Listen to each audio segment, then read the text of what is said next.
All right, I want to start by just thanking my staff. We got here early April and hit the ground running and worked tirelessly 14-hour days to bring in a great class. And they are responsible for help bringing this class. Coach DeVillibus and Coach Malone and Coach Kirkland, especially, I think their ties to recruits. I think the credibility we had in coming here from Green Bay and the credibility those two had as recruiters as well made a difference in this class. And for us to come in here, and one of the things we said early is we don't get tied into numbers in our recruiting. We really don't follow what a kid's ranked at all. When we're recruiting them, we don't care about that because we want to recruit high character and high integrity first, and that's what we set out to do in this class. We're excited to bring in with Sarah Hartwell. We have 7 kids that we've signed since we've gotten here, and we feel like they're the type of kids that we're looking for. Kids that are hard-nosed, kids that are really driven, kids that are really coachable, and will represent this great university really well. And so we're really pleased with this class. I know the one ranking had us as 25th ranked class. It is the nice PR to get some of that notoriety. But the most important thing, these are kids that are going to come here and do the right things to get better. These are kids that will build the right cultures and making this program great. We spent a lot of time recruiting these kids and just really pleased with them. I got a chance to talk to them on the phone last night, and just their spirit, and who they are as people is really exciting. And it's a great class. So start with Jackie Grant out of Maine South. I talked to Jackie last night. She had 28 in their first game. 6'3" forward that can step inside, outside. Really skilled and going to be a great player. Kennedy Cattenhid from Bolingbrook. Obviously, Bolingbrook's been the top program in the state, or one of them, and for many years. Taylor Tuck comes from that program as well. And Kennedy just physically is incredibly gifted. A lefty that can get to the rim and shoot it. She could play the point, but also play the 2 as well. Leah Bolton that comes from Marist, another really great high school program. Really athletic. We saw her in one game this summer, probably one of the top level games that we saw all summer. Competed really hard against Linnea Harper's team, the Chicago Fire, and then really a back and forth game. And Leah was just really played at a really high level in that game. And again, it's another kid that gives us a lot of versatility.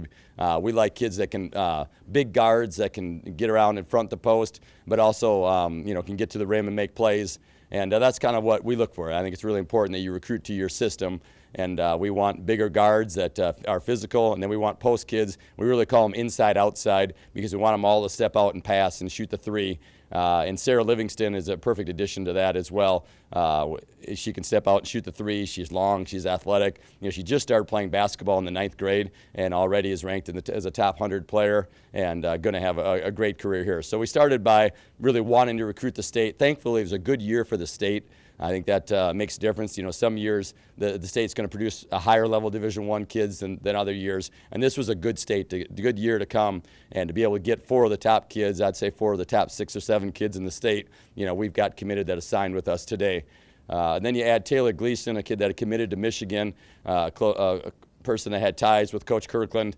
She comes to our basketball camp this summer and reopens her recruiting, and we're able to get a really good point guard, a kid that's got some toughness to her. Her team won the state championship last year, and just someone that's really driven. That's something that we look for, is kids that just want to get better. And her coming to elite camp, you could see every time we taught her, she just was soaking it up and just really driven to want to get better. And that's one of the important things, again, that we look for. And then Michaela Shackelford's a kid that had committed to us at Green Bay, decided to reopen her recruiting, and came here and basically verbal to us as soon as she stepped on campus. So pretty neat to have her here. She plays for the best program out of Minnesota, Hopkins, one of the best high school programs in the country. And her high school coach, as you can see on the handout that you got, said she's one of the toughest and hardest workers that he's ever coached. Well, he's produced a lot of Division I kids, and that's, again, something we're looking for. I think that toughness quality is something that's really important in our program. If you've watched us play in the start of this year, our ability to pressure the ball and get after it and play really hard, we're looking for kids that have a high degree of toughness to them, and then kids that want to get better, kids that are driven. And I think we have that in this class. And again, I'm so appreciative to our staff. to come here and be celebrating this class this early are your first years, your hardest year recruiting, and these guys have done a great job, and we put together a great class and a class that we believe will make a difference in this program.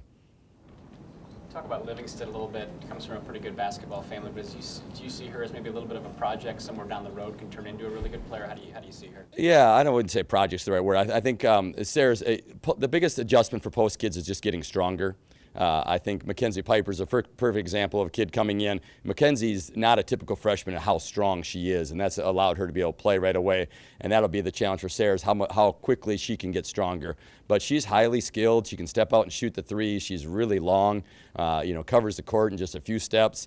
And just her best basketball is definitely ahead of her. And I know I traveled around in the caravans this summer and, was talking to people. And you could hear the buzz about Sarah Livingston as the different communities that we went to this summer. And really excited to watch her play throughout the summer. Have her come, the day we had our elite camp, we also had a team camp. So she played 4 games in the team camp, gets done with that, and we start our elite camp. And she's dead tired from that, and she competes in each and every drill. And we thought, that's, again, really important to the future success is how hard they're going to compete. Every kid's going to get challenged. Every kid's going to get tired. What you do in those situations says a lot about your character and who she is. And she showed us a lot at our elite camp by just working through and being competitive even though she was tired. I tell you what, just a quick story on her. We were offering another kid, and it was kind of her and another kid that we told them it's going to be the first one to accept. And we're trying to get her to come visit, and she's talking about maybe visiting August 5th. And, and we said, any chance you can come before that? And she said, well, I said, what about August? I think it was August 2nd. She said, well, I'm actually going to see my grandma that day. And she's committed to go see her grandma, knows that she could lose a scholarship to Illinois, but you know what? I told my grandma I'm going to go do this, and that's what she's going to do. And I thought, what an amazing young lady to be able to do that. I gave him my word, so I'm going to follow through on doing that. It says a lot about her heart and who she is, and thankfully it worked out for her to commit and get the scholarship, and we're really excited about her. Looks like Michaela had a knee injury during last season. How's her rehab coming along? Is she expected to play quite a bit? Yeah, she's cleared and back playing. And yeah, obviously coming back from ACL takes a little bit of time. But already, a week or two, her first week, there was all kinds of tweets talking about her being back and looking really good. And she's a kid, again, plays in a high school program that's got 4, 5, 6 Division I players in it. And so you may not look at her stats and think, oh, that's not a ton of points per game. But she's one of their best defenders and does all the little things. And a kid that would be a very good program, a very good player. Who was that? Michaela Shackelford. I guess what was the biggest challenge just coming in as a first-year coach, and how did you kind of handle that aspect of it? Yeah, one of the things Coach Avila said is we're trying to get kids to buy into a vision before they can see it. We're telling them, and one of the things we did is we showed them our Iowa State tape, from Green Bay, and talked about, this is how we're going to play defense. And obviously we've made some changes offensively here, but we talked about playing really fast and really aggressively. And those kids, bought hold. Michaela verbaled really early to us. And then Jackie Grant, kind of bought hold of the vision. She had offers from DePaul and other great schools and came down here and verbaled to us. 2 days later, Kennedy Catton had verbals to us, and that just got the ball rolling. And so we needed some kids to grab hold of the vision before they could see it. And we're really thankful that they did, because that's something that's hard to know. Yeah, we know where we're going, we believe it, but can you sell that to recruits, and can you get them to verbally commit to you when they haven't seen it on the court? They don't know how long this is going to take at Illinois to turn this around. We're telling them it's going to be fast, but every coach is telling them the right things. So, how they stepped in, and they put their trust in us and what we did and what we said, and that was pretty neat to have them do that so fast. Did you find it easier because you had the Illinois name to recruit instead of Green Bay at all? Yeah, I think it was a combination. I think the credibility, Jackie was going to verbal to DePaul, and her AAU coaches said, hey, before you do that, go down and meet these guys. Go down and spend some time with that staff and do me a favor and do that before you commit. Well, she comes back 2 weeks later, and she commits to us. If the AAU coaches didn't know what we did at Green Bay, we wouldn't have gotten her to visit. But at the same time, Taylor Gleason wants to go into engineering. And, us having one of the top 5 engineering programs in the country makes a difference in recruiting her. Sarah Livingston wants to go into business, one of the top business schools in the country. Those things make a difference. And that's one of the things that's such a blessing here, is to have the academic piece on the women's side that makes a huge difference. and we're really using that here to try to get the top academic kids in the country to consider visiting here. Talk about your game coming up against Bradley and this weekend against Cleveland State. Yeah, they have a new coach. Coach Brooks is there, and you know, I watched the game against Eastern Illinois the other night. They were down 5 with 2 minutes left, and came back to win that game. They have all the guards back from last year that helped them have a lot of success last year. So we expect a team to come in here and be very confident. A team that this is an important game to them. Playing these kids, not all of them were recruited by Illinois, and so they'll come in here with a chip on their shoulder, anxious to prove, that maybe they should have been. And so we expect to see their very best. They're a team that gets up and down the court, and so it could be an exciting game. It could be a fun style a game, and certainly that's something we want to do. But I expect them to come in here and, they just want a road game, be very confident, and play extremely hard.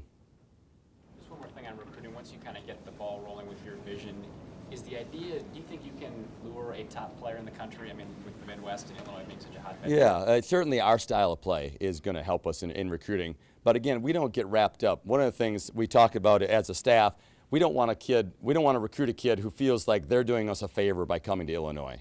Because if that kid really, when we have a practice like yesterday and we grind them for 2 hours and 45 minutes and we're on them about every single thing they do wrong, is that kid really going to do that? So, we want to recruit kids, that we're not doing them a favor by offering, that they're excited about us, they're going to come here and bust their butt. And sometimes those ranked kids, I think that can be an issue. I think the amount of notoriety they get, sometimes that can create issues. And we want kids that are going to come in and buy into our vision. And whether that leads to a kid that's ranked in the top 10 or 20 and down the road or not, honestly, we're not going to get wrapped up in that at all. We're going to recruit the right kids. They're going to do the right things. I certainly think recruiting will get easier the longer we're here. But if a kid's ranked or not, I think all these kids are kids that are coming in here and going to do extremely well. Matt, I apologize if you've already answered this question, but did you use with a large class as it is, did you use every available scholarship? Yeah, we do have one scholarship that we'll wait and see. We're not probably going to use it in the 13 class. We'll see what happens with Adrian Godbold and as far as her getting back at semester time or not. But there is one scholarship that we could have available. We're trying to keep that for Adrian and see what happens with her. As you go forward, do you have to kind of rebalance things in terms of if you Yeah, one of the things we like to do is redshirt, and that really helps balance out the classes. Of the 6 kids coming in, it's too early to tell what we'll do exactly. But if a kid's not going to play their freshman year, then we'll sit down with them, talk to them, hey, this is what's best for you and best for the program. And if they're not going to play significant minutes, I don't know why we'd use a year of eligibility when we could redshirt them and have them. They're always going to be better their 5th year than the first. But it's a little early to tell, obviously, with that. Any questions on the phone line? Anything else? All right, thank you.